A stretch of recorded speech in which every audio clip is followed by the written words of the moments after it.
চাপায়, ঠিক তদ্রূপ একটি পরিকল্পনা করে অস্ত্র নিয়ে আমাদের সিনিয়র যুগ্ম মহাসচিব রিজভী আহমেদের পক্ষে রাখে 3টি অবৈধ অস্ত্র, গোলাবারুদ সহ, এবং আমাদের যে 3য় তলায় আপনার অবৈধভাবে শতাধিক বোম রাখে। এইগুলা রেখে তারা পরে যায় নাটক সাজিয়ে পরে আবার পুনরায় প্রবেশ করে কারেন্ট অফ করে দিয়ে প্রবেশ করে ওইগুলো নিয়ে চলে যায়। এই সংক্রান্ত বিষয়ে তারা যে অবৈধভাবে অস্ত্র মজুদ রাখলো, অবৈধভাবে অস্ত্র বহন করলো, অবৈধভাবে বিস্ফোরণ ঘটালো, আমাদের সামনে নিজেরাই বোম বিস্ফোরণ ঘটায়, ককটেল বিস্ফোরণ ঘটায়, জিনিসপাতি চুরি করে দিয়ে তারা যে গেল, সে বিষয়ে একটা আমরা মামলা করার জন্য এসেছি। আর ওই ডাকাতি করে নিয়ে গেছিল 22 সালে, তার একটা 2টো মামলার এফআইআর নিয়ে এসেছি। আমরা ডিউটি অফিসার এসআই মিজানুর রহমানের কাছে আমরা ওখানে কথা বলেছি। উনি আবার তদন্তকারী কর্মকর্তার সঙ্গে আমাদের সেন্টুমিয়ার সঙ্গে কথা বলতে বলতে আমরা ইন্সপেক্টর সেন্টুমিয়ার সঙ্গে কথা বলেছি। এখন পর্যন্ত আমাদের এফআইআরটা নিয়ে আমরা অপেক্ষা করতেছি। মামলাটা হলে আপনাদের পরে জানাবো।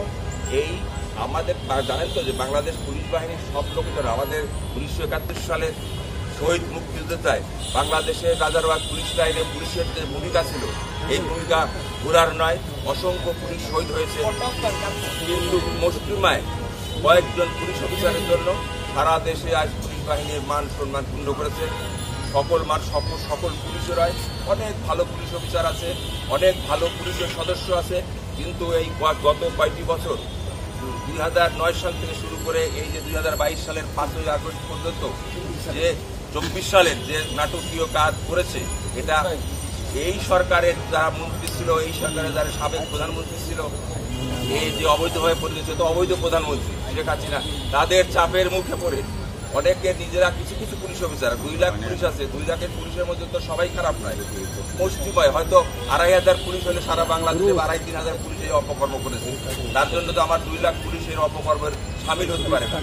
অনেক পুলিশ অফিসার হেয় প্রতিপন্ন হয়েছে, অনেক পুলিশ অফিসারকে বাধ্যতামূলক অবসর দেওয়া হয়েছে, অনেক পুলিশ অফিসারকে চাকরিচ্যুত করা হয়েছে। এমনকি আপনি জানেন এই আপনার এসপি মনিরুল ইসলাম আমাদের পুলিশটা কথা শুনে না, ইউনিফর্মধারী পুলিশকে সে পিটিয়েছে, সেগুলো তদন্ত আমার কাছে আছে, ওগুলো মামলা হবে। এবং সারা বাংলাদেশে যে সমস্ত তারা পুলিশ অফিসাররা গুলি করেছে, আমাদের পুলিশকে হত্যা করেছে আপনার ক্রসফায়ারের নামে, ওগুলার মামলা চলছে। যশোরের মামলা কালকে হয়তো একটা হবে, সাতক্ষীরায় হবে, এগুলার মামলা প্রস্তুতি চলছে সারা বাংলাদেশে। আপনারা জানেন আমি 3 মাস 26 দিন ধরে 2014 সাল থেকে 17 সাল পর্যন্ত সমস্ত জেলায় আমি সফর করেছি। আমার সঙ্গে আমাদের রাজশাহী বিশ্ববিদ্যালয়ের সাবেক শিক্ষক ডক্টর নেসারউদ্দিন সাহেব ছিল আমার সঙ্গে, আমাদের